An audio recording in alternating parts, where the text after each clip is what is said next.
sitting. We got people here today. We got Tip Dog, Slim Boogie, a.k.a. Tracy. Hello. Big Peaches in the house. And you better know it. We got Harlem in the building. We got Tay Tay. From Wild Tay Tay from the EO is Andre Paul. Tay Rock. Tay Rock. And then we got Day Day, a.k.a. Vaughn, whatever. Hef. a.k.a. Hef. Hef, you know, because he wear the robes like you have from the Chico Hef. And then we have Moose and Tornadoes. Yes. Said it right today. Yeah. We got Around the Way with May May. We got Mama Pocket. And her friend, she's Iron Woman right now. You can't see all the back thing she got going on. We got Resumes by Tam, the Tam Experience, Tam Tips and Owls. Ow. That's your daddy. And we got AR for Crez, the brand manager, Rashad. Mom, whatever. And then you have me, friend of your pocket. Yes. Yay! So we're here today, and how could we not talk about Mr. Prolific himself, Mr. Ermias, aka Nipsey Hussle. Rest in power, rest in peace. Don't make sense. We've seen the story unfold on social media. You saw the whole investigation basically on social media, and it's seared in my mind. If you're watching this, the videos and stuff like that, you don't want to watch it, but it's there. You watch it, and you just feel so terrible because it's an image of what your parents tell you about, with better. How some people just ain't your friend, and how when you get to a certain level, people want to kill you. And that's just it. It's not that they don't like you. They just want to kill you. To kick somebody after you have fatally wounded them is like, where does that level of hate come from? And Tupac said it best. We got a race of babies, that hate the ladies. They just hate everybody. It's just hatred. And I don't know if it's they didn't have a daddy or they didn't have a mommy or whatever, but there's no excuse for that level of hatred. There's no mental illness that can explain that to me. There's no amount of money. There's no words he could have said to him to hurt his feelings. Nothing. So when people do that to you, and then today you see a bunch of pictures with him and him in the pictures together. They grew up together. It wasn't like he met him as an adult. He knew him as a teenager. And this is the things that he gets. Apparently, according to May May, her investigation earlier said that he was only at the store. Yeah, to help a friend that just got out of jail to get him some clothes. And then he was later going to meet up with his family and some other friends. So it was just like a quick thing. He just got home from jail when he get him off his feet. Help him get on his feet. Helping somebody from jail. So all over the hour probably. Once again, helping. And you see, we've been talking a lot about how helping, I put up a video years ago how love and helping people could get you killed. In my book, I write about the more you help certain people, the more they hate you. And why is that? Why is that something that I would write? Why is it something that you would feel? Why is it something that we saw on March 31st? That someone who helped so many people, I don't care what he did in his past. I don't care what happened. What he was doing right now. And for a long time. Not like last week, a couple of weeks, just getting his act together. Why did that happen? And everybody has a past. Everybody. Show me one person that hasn't done something or been something that wasn't right. Right. So, just someone who is a community leader. Another story that I heard, a lady was trying to get into a radio station, anybody, because she wanted to tell a story about him, how her husband was fixing the lights. I guess he worked for the city or whatever, and he fixed the traffic lights outside of the store, the intersection, and he was there a couple of times, and every time he was there, Nipsey would come out and give him a cup of coffee or tea or whatever, try to feed him, give him clothes. And he never understood who Nipsey was. He didn't know who he was or what he did. And when that unfortunate thing took place, he called his wife and said, remember that guy I always told you that owned the store that, you know, feeds me and, you know, want to give me clothes? That's him. That's the guy. And everywhere you turn, you just hear stories about how he was just helping people. One of Moose' favorite artists right now, Sue Sir, he, you know, put up a text how he was telling Nipsey, yeah, I'm moving to LA. And he's like, his reply was like, perfect timing. What do you need? Where you see yourself in 3 to 5 years? Tell me what you need. And while you're, you know, in transition, think about it so we can get it done. And these are the constant stories you keep hearing about him. Another mother was saying that she grew up with him and she brought her, and he told her to bring the daughter to the store so he could help her with her modeling career. He was going to give her some modeling gigs, I guess, with his clothing line or whatever, so he could help. So this is all you just keep hearing. Everybody who worked in the store were neighborhood people that either were on drugs and he gave a job. One, the dude that runs the store was in and out of jail, on drugs, and now he's the manager of one of the stores in there. You know, the kids have to show report cards and show that they're actually in school doing the right thing in order to even work there. You know, so we're talking about a very responsible person, somebody that took control of their past and said, you know what, I could change, I want to do something different. I want my legacy to be bigger than just me getting in trouble, gang banging, whatever. And he was a leader. I saw a beautiful picture of him with a little boy. He had a resident photographer that followed him, and the kid just was looking up at him with such admiration. He had to be about 4 or 5. And the guy, who was an Asian guy who takes his pictures, said, this is how we all look at you. And I'm big on looks and how you capture those candid looks and how people look at you and sincerity, you know. So, you know, back to the unfortunate event, you know, he didn't have the right people around him at the time. But when you're comfortable and you're a creature of habit and you feel like, you know, you're amongst your own people, you don't feel like you need presidential security. You want to be able to shake hands with people and take pictures. He took pictures. I just saw another picture that he took that day. Somebody was just like, right when it happened, he witnessed the murder and everything. Just took a picture with this guy. You know what I'm saying? So, like, he was just open like that. And my mother always, you know, gets on me because I'm open like that. You know what I'm saying? I like people. You know, you want to love people. To quote my brother Polite, I want to love y'all. You know what I'm saying? But people make it hard. It's just the name of the game. So we all here, we all feel some type of way because we all feel some type of connection to him in some way. You know, what he did from the store, from being like a little neighborhood spot, from him taking a table in front of the store to then owning one store, renting a store, and then buying the whole mall. You just have to grasp that. You know, in Harlem, people can't even buy a brownstone. This dude bought an entire mall. It may not have been the Garden State Plaza Mall, but it's a mall that has several viable businesses in it.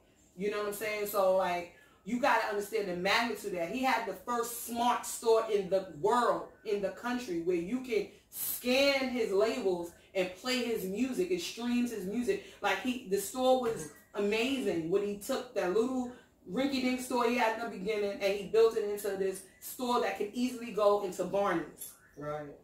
So that's just some of Nipsey Hussle, and I just want to, you know, that, you know, we all want to talk about it. I just want to say, you know, strength and love and healing and all of that to the family, to all his family, his daughter's family, his son's family, you know, his family, his siblings, because this is a major loss, his city. So California, Los Angeles, Crenshaw, Slauson, our deepest condolences. So with that being said, we just freestyling today. It's one of them days. A lot is going on other than that, you know, but it's like, how can it be other than that? Like, right? The final thing is that, but at the end of the day, people still gotta live. And somebody's planning a funeral right now. And somebody's sick already. And some things are already going on. And it just adds on. Like, why we got to keep adding stress on the people, killing people, hurting each other, like, doing bad things to each other. Like, why do we have to keep doing these things? It don't make no sense. Everybody's going through something. So to keep adding more stress, and they wonder why we as a race is messed up. Because we keep getting stuff. We keep getting, and I'm about to say, shitting on. And, you know, for lack of a better word, things just keep happening to our community. You know, people want to say, oh, you know, I don't want to get into whether or not you feel the government did it or his friend. It don't matter. He wasn't protected.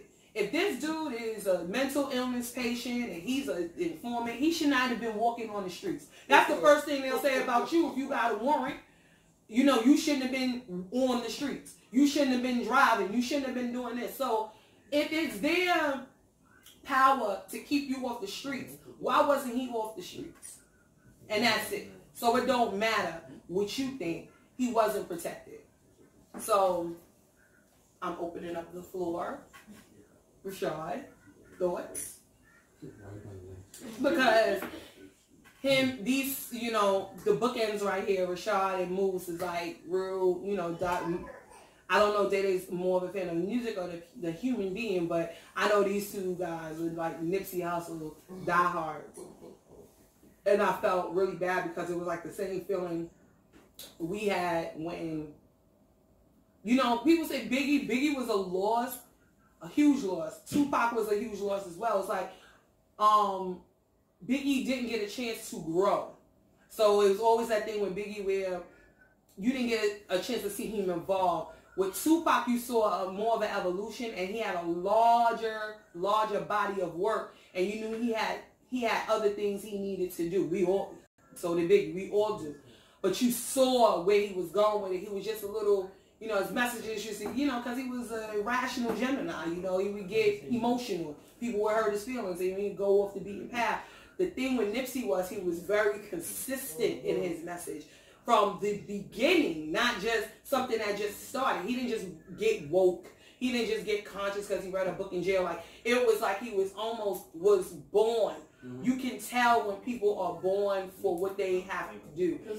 They said a meaning of his name. What was it? I don't do that because I don't have none of my notes. Oh, okay. now I'm sad. It was something biblical. But he looks biblical. Yeah, he looks like Yahweh. He looks like Yahshua.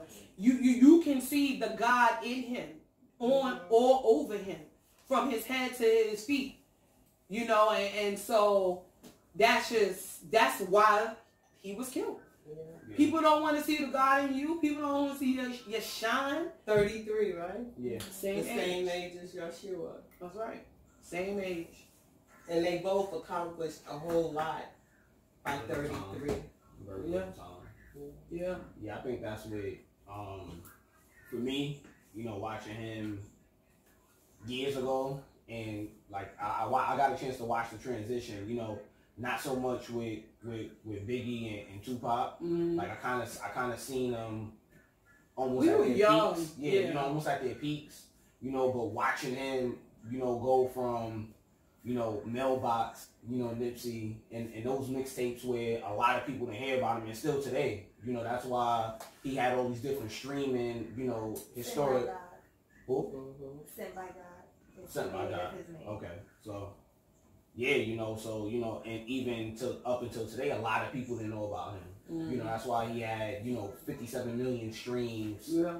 You know, in the course of some days and stuff like that. So now people are realizing, you know, the magnitude of his presence. Yeah. You know, and like you say, his story is consistent with everybody. Yeah. You know, from other musicians to athletes to other people, you know, who, you know, to other activists and, you know, philanthropists and things of that nature. Everybody has the same consistency story about him. How he was always smiling, he was always happy, he was always helping people. So I think, you know, that's why it hit so hard in terms of hearing him die, because, you know, it was like, damn, you know, if somebody like this, you know, could get killed, and, you know, to that kind of magnitude, you know, like in the way it happened, you know, it's like nobody's really off limits, you know, regardless of what you're doing and what you're putting out, because the things, you know, like you said, like the things that he put out, the universe couldn't, you know, reward him this way.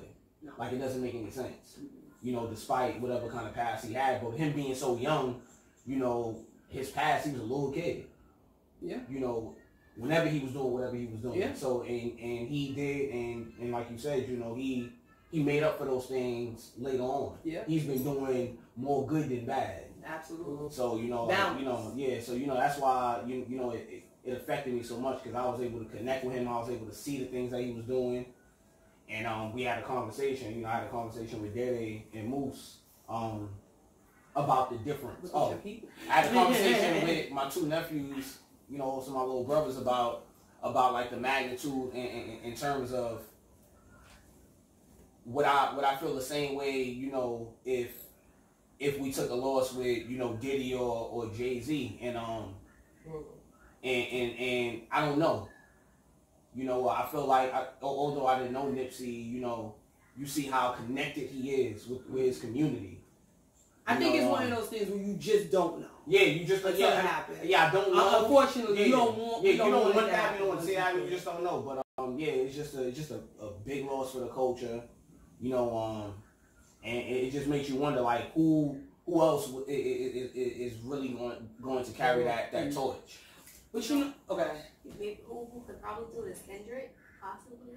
I don't think Kendrick, so. I don't think he wants to. Yeah, I don't think people want that kind of responsibility. You know, it's a big responsibility. You know, and you know, a lot of people are scared of that responsibility. And you can see why. And you have to stay consistent. Yeah, right. You know, that's the worst part about it all. You know, like we're back. I don't know what the hell is going on. This is like the third episode where they don't want us talking, guys. We said some major stuff. But we're going to pick up from where we left off. And I'm going to splice these videos and this audio together. And we're going to make it pop. So basically, we left off with leadership. May said that she felt like Kendrick Lamar could pick up the torch. I said he had it. He didn't want it. He does what he wants. You know, he's doing what he want to do. Oh, no. What is going on? What in the dickens is getting into everybody? So anyway, what I said and how I feel about the situation is we have got to stop waiting on one person, because what I said about Nipsey, he was a connector. And he was able to get people together, the smartest minds of everything. If you was the smartest person in crypto, he got you together. If you was the smartest person in technology, he got you together. If you was holistic, you know, he was gathering his holistic information. That was something that was a new entity for him.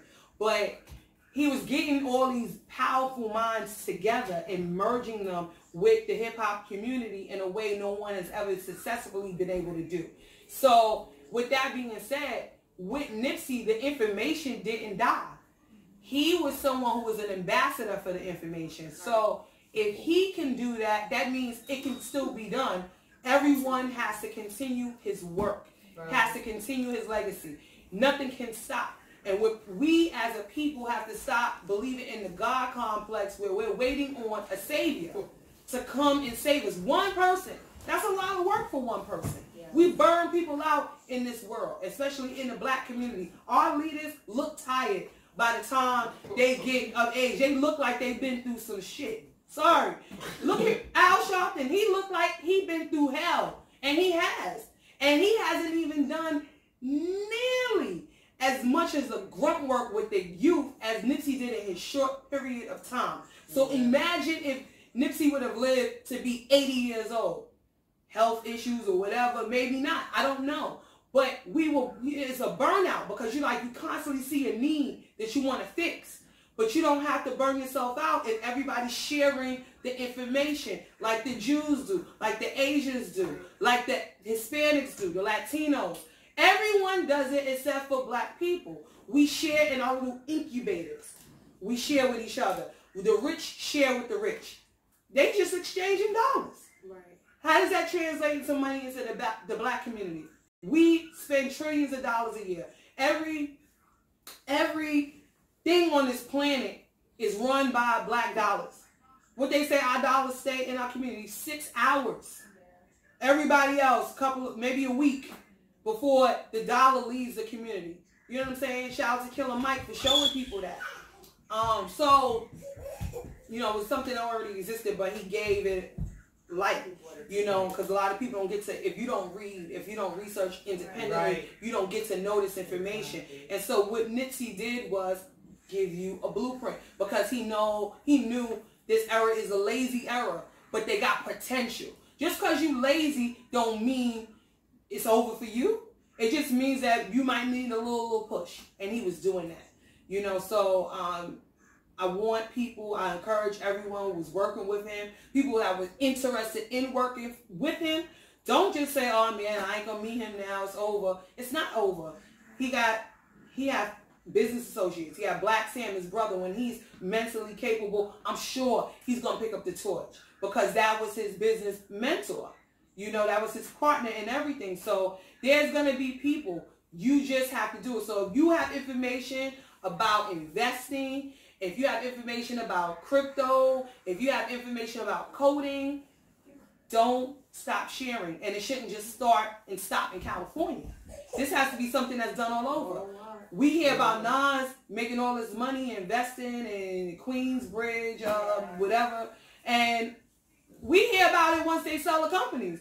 Why aren't we hearing about it while it's happening in real time? Why only a limited amount of people are being privy to this information? We gotta stop that. We gotta put each other on so that we don't have ghettos no more. We shouldn't have ghettos no more. We spend way too much money on sneakers, on cars, on jewelry to have ghettos. We should be living like the kings and queens that we are. And with the information and the ingenuity that we're born with, we're encoded with, it's no reason why we still begging. People should be begging us. And they are. But we just give our talents away for free. Yes. And our money. Because they are begging us. Yeah. Every time they come out with a stupid logo, of course, a sweatshirt, of course, a shoe, who is the first to go buy it? We are. We make every luxury brand. Yep. A luxury. We make, yes. We make it look good. And then we don't know how to stop. No. We don't just do 1 or 2 pieces. Like other cultures and communities. Yeah. We got to get the shoe, we got to get the bag, we got to get the scarf, and then we got to do it every season. Yeah. And so, every weekend. Right. All right. So like, why we capable of doing that for us? But then a black business will come out and I ain't wearing that stuff. Look cheap. I ain't doing that. Well, you know the main complaint about black businesses is that our people, and I just hate when I hear this, and a lot of times it is true. Really? I think it goes back to just not really perfecting your craft, because a lot of black businesses, they do fall short. They do. And I mean, honestly, like for me, I work too hard for my dollar. I don't mind spending it with my people. I always try to spend my money with my people. But, you know, when you do black businesses, like I go to a black salon. Shit, I might be in the salon 6 hours, 7 hours. I might spend just for one hairdo, and I'm spending $200 to get my hair done. Yeah. Ain't like I'm getting a freebie or I'm getting a discount because I sat somewhere for 6 or 7 hours. No. Customer service is like the customer service is terrible. It's a little better in some black businesses and it's worse in others. I agree. Because if you go to Midtown and you go to the Blow Bar or whatever they call it, you're in and out 20 minutes. Your mani-pedi is done in 20, 30 minutes. You're not waiting for nothing. Right. You know, so I get that. And quality is an issue sometimes. Right. You know, because somebody will just scribble something on something and they want to charge you with Gucci charging for a shirt. And it's like, come on, you got Pro before you work. You got Chuck. Right. You know? And Nipsey Hussle store is pretty expensive too. Like, let's not front. We blow a bag in Nipsey store, and every time somebody go to California, we'll send them to Nipsey store to get stuff or whatever. But however, you know, his quality was getting better and better, and we understood the mission. We understood that us spending our money there was for a larger situation. It wasn't just for someone to get a car or a chain or whatever. It was for someone to help other people. So it was more like a fundraising situation. I mean, you know, when you buy something for a fundraiser, you pay a little bit more, and you don't mind because you know it's supposed to be going for good. But you also saw the progress. Right, the elevation. Like you said, every time you got something from his store, Yeah. it was of better quality. Yeah. It was, you know, it made you feel better about spending your dollar. Exactly. Because like you said, at least you knew what he was doing with your money. Yeah, exactly. And that's all people want to know. So it's like, should the victory lap stop because Nipsey's not here? Absolutely not. He wouldn't want that. You know, that's the thing about a marathon. The beauty about a marathon is it's not a race where you have to go first in order to complete it. A marathon can get completed in a day or two. You know what I'm saying? You watch the marathon in New York, and you have disabled people running, walking, doing what they got to do. They still ran the marathon. They might not have won the medal.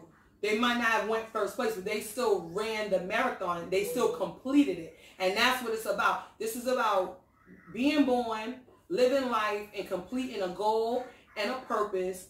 And when it's done, you have a legacy. Right. And he definitely did that. And I'm sure he poured into a lot of people. So whatever knowledge you got from you him, better use it. You gotta Absolutely. use it. You better use it. If he sat down and had a conversation with you about something, I wish I would have had a conversation with him. Because I'm always striving to meet real smart people. And we're back again. Yeah. Yeah. How's that B-boy? We talking about, it's crazy because this happens on my social media.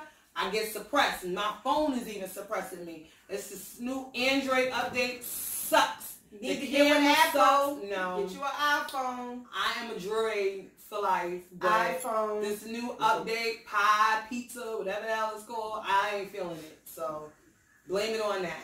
But we ended off the last segment talking about having conversations with smart people, and I would have loved to have a conversation with Nipsey Hussle, and you know, it just never happened. But Around the Way with May was talking about, well, before that, you know what, hold on. Around the Way with May was talking about interview. He's so many interviews. Like Pop. Yeah. Like Pop. He was preparing and didn't even know it, or maybe he did know it and he didn't let us know. Okay? So yeah, it was an interview with Hot 97. It was Ebro or yeah, the other guy. And they were saying how they asked him about his trip to Africa, and he was talking about how he went when he was 18, and how he just seen like a whole different side of life. And that when he came back to LA, he wanted to he hadn't seen how things could be in terms of entrepreneurship, unity, and things of that nature. And then they asked him a little bit about from Africa into the whole Black Panther movie, and how did he feel about it. He was like, he didn't know what to expect going into it. He didn't know too much about the whole Black Panther and the Marvel side of it. But he loved the movie. He said that the most profound part to him was when Michael B. Jordan said that he didn't want to die. What was it? He didn't want to. He'd rather live. He'd rather live, I guess, free than die chains and bondage. Exactly. Something like that. To live in bondage. He'd rather die free than to live in bondage. What a lot of us do. That is profound. Because a lot of us, especially like when I do social media stuff, when I was teaching about Dr. Sebi years ago, they take my videos and put them in the algorithm, and it goes down a rabbit hole. I'm still getting likes from stuff I put up from 2016, you know, so that's what they do when you teach. You know, your mission is suppressed in some kind of way because people are scared of information.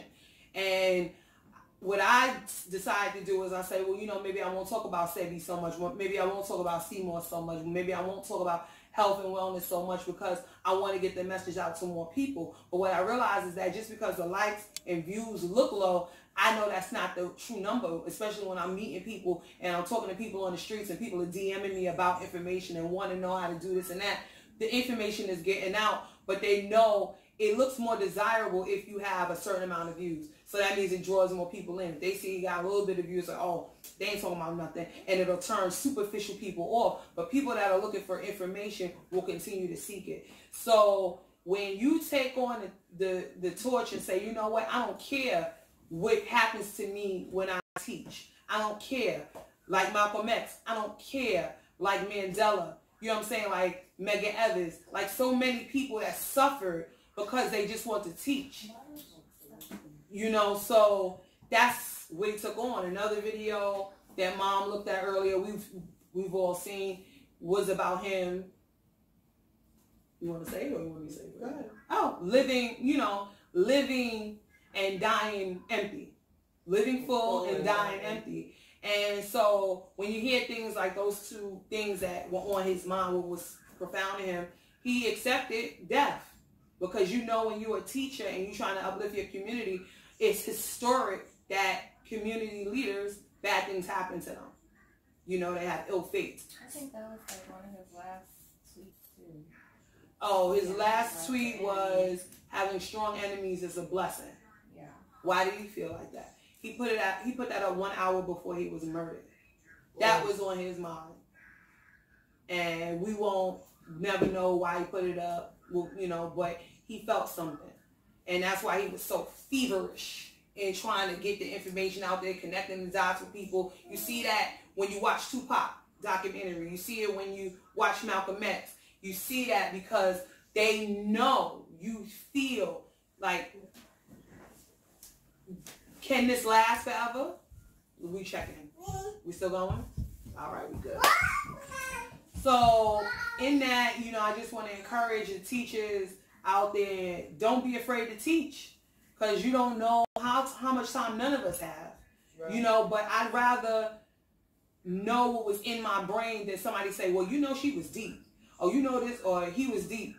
Hearing a third party. Why they don't know it from you? Like Prince, when he died, we learned about so many things that he had done for people because he did everything anonymously. He didn't want people to know. He was into girls coding back 10 years ago. He was funding projects for coding. Prince was doing everything that Nipsey Hussle was doing, but he was doing things behind the scenes, donating money, because he didn't want to be an ambassador for stuff. He didn't want to take the credit for stuff. You know, I don't know if it was part of him being humble or whatever, but he still taught. And when he got up to speak and give his little trophies and stuff like that, he'll let you know what was on his mind. Yeah. But no one really knew what was on his mind. I bet if he knew he was going to die in that elevator, the way that he died, he wished he spoke more. He wished he spoke out more. He wished he did more videos where people knew what he was all about. You know, Michael Jackson was able to accomplish that through his music and, statements that he had made. He knew that the things that he was saying was going to get him hurt. So whatever happened to Nipsey, whatever the reasoning was, he definitely did what he was supposed to do as a human being. You're supposed to teach. You're not supposed to sit on information. You're not supposed to act dumb so more people like you. That's not what it's about. Because in the words of Minister Farrakhan, if you lost them, you never had them. All right? So I just want to encourage that. We do have a TAM tip, and then we're going to bring this whole thing, because we have to keep the schedule, And we've been talking a lot about social media, and social media is a big part of everyone's life, but the part of social media that shouldn't be in your life, it shouldn't your work. And that's what she wants to talk about. In respect. She gonna clear that. Well, my TAM tip doesn't exactly go with talk a little loud since we don't have my TAM tip doesn't exactly go with tonight's topic. Go to social media. Well, yeah, okay, so the power tip is that you do not have to give your coworkers your social media. There are some companies that may require it, but that's something that you do when you fill out like your HR paperwork. You don't have to tell so-and-so that you work with on your shift every day your social media. If you don't want them to know your Instagram, they don't have to know it. It's not a must-do type of a thing, because some people are messy. You don't need everybody in your business. Even if you're not somebody who posts inappropriate things, you just may not want a person to know what you're up to day in and day out. And there's nothing wrong with that. So you can just nicely say, no, thank you. Or I'm good. Or I don't want you to have it. Whatever you like. I don't have one. That's normally what people whatever do. You like. Whatever you, is your preference. But you do not have to share your social media. You do not have to be friends on Facebook with the people you work with, or they don't have to follow you on Instagram or none of that other stuff, because you never know who's looking for what and why. Absolutely. So, and that's say no if that's how you feel. And why? Because you know you got snitches everywhere, rats, snitches. I'm so sick of hearing that. Like, I don't even know how people just gotta keep reporting your business or whatever. But that's the reason why, and it ties in because that's the way society is today. Yeah, it ties into this whole snitching and ratting is the new norm. Yeah, and this is what the so-called argument or whatever was about with Nipsey. This guy was a known informant, whatever, and they didn't want him in the store. That's the story that they're putting out. And that shouldn't even be a conversation that you're having. You know what I'm saying? Because, you know, you do what you do. I don't understand if you do dirt, take the consequences for your actions. That's well, you know what Flex was saying about that. He was saying that Nipsey had made it to a level in his life and in his career where he has done so much. He was saying, obviously somebody told Nipsey that he was a snitch. Oh yeah. He said, so when you make it to a certain statute, he said maybe it wasn't for him to carry that. It wasn't. And we talked he about said that. Maybe he wasn't the one that was supposed to carry that back to him. Absolutely. That should have came maybe from the person who told him, who was around in the circle. He said because other people knew. Yeah. He said, but it necessarily didn't have to be him. When you're a leader, you have to surround yourself with people, lieutenants, and all of that. Just like any other army, the cops. When you have a prized possession like a Nipsey Hussle in your stratosphere, protection at all costs, he shouldn't be stepping off his perch to handle something that small. So, and what we talked about in the beginning, your parents tell you all the time, well, I know she did. If you get to meet my age, you have one friend, you are blessed. That's right. You know, you heard that. Watch your company. Oh, everybody don't like you. Everybody ain't your friend. Stop hanging out. Stop doing that. All these things are cautionary tale. I'm sure, you know, somebody didn't want him at that store at that moment. It's just time to take a pause. And for when you feel those little jitters in your gut, listen to your gut. I call your gut guidance under temptation. When you're tempted to do something and somebody's telling you otherwise and you feel like, maybe not today, go with that. I don't know if he felt like that day, but I'm sure he had some type of feeling. Every picture that I saw he took that day, he had a look on his face, the same look Tupac had when the guy stopped at the light and took that last picture of him. It was like, I'm here, but I got something on my mind. You know what I'm saying? So go with your gut. Trust your gut. And it's okay to, you know, hang around people and you want to be social or whatever, but you got to know the kind of people you got around you. And if you're gifted, to my gifted people, if you're gifted and you're the prized possession, treat yourself as such. It's a lonely existence sometimes. And sometimes it's going to be better to be lonely than be in a crowd of people and you're still lonely because they're not going to take care of you. I saw people running and not taking care of him. So with that being said, I want y'all all to be well. You know, it's a great conversation. I'm mad that y'all missed out on a lot of it. But if you tune into Anchor or Spotify or Apple, you'll get a chance to hear the conversation in its totality. It was a good one. But everything happens for a reason. I don't know why everything wasn't, you know, publicized. Everybody did talk. You may not see it now, but everybody did talk and chime in or whatever. And I just want to thank them all for being here. Under such, you know, sad circumstances.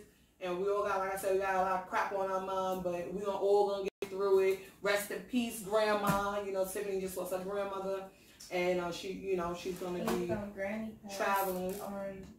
And happy birthday, Dad! Yeah, on the same day. Yeah, I saw that. And it's my Uncle Down's birthday, sundown. Happy birthday, April 3rd. It's a good day. Happy birthday, sundown. So I love you all. If it's your birthday, happy birthday to you. And yes, Mom, just pay attention. Stay woke. Stay woke, stay focused. I love you all. Kaylin. There you go, Taylor. Taylor. Yay!